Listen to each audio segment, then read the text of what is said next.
DJ Durga Nishad.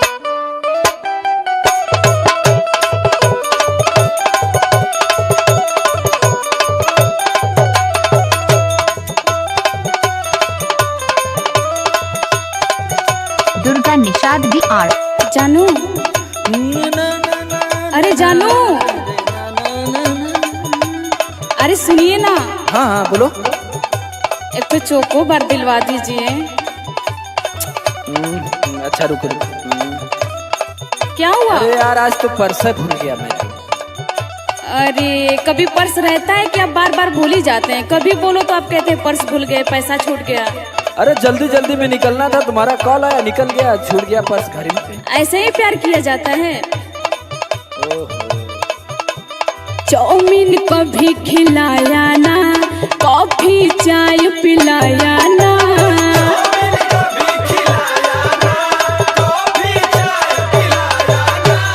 Durga Nishad D R. Chow mein कभी खिलाया ना, कॉफी चाय पिलाया ना। बुलेट पे लेकर दिन भर तू झूठे मुझे घुमाता है। ए मैडम सुनिए, क्या? हमको भी लड़की पटाने आता है। अरे जाजा, इन नजरों से तीर चलाने आता है। क्या समझी?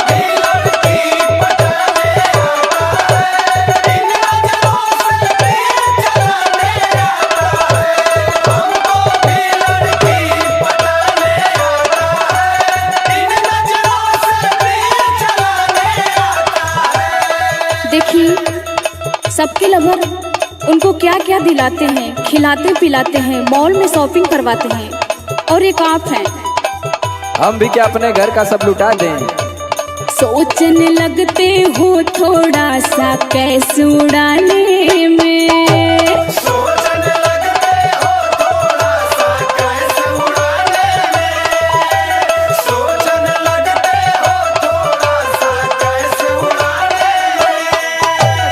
खर्चा लगता है बाबू बड़ी लड़की घुमाने में।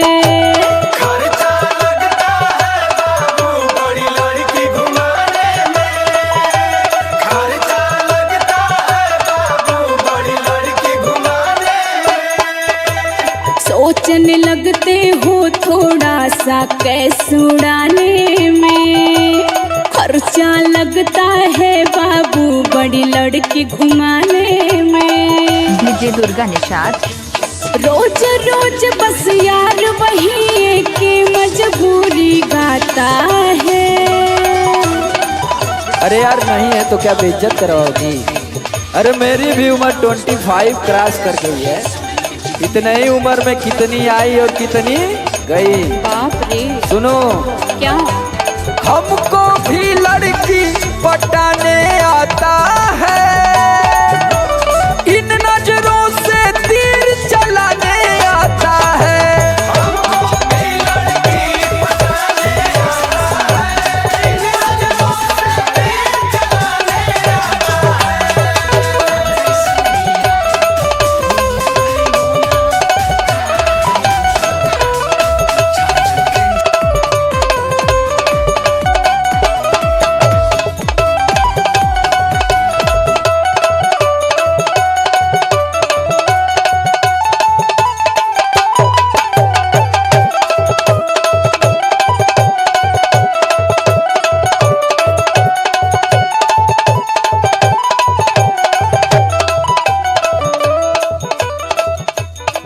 अरे मेरा भी इंटरव्यू हो चुका है और जल्द ही कॉल लेटर आ जाएगा, मेरी भी ज्वाइनिंग हो जाएगी।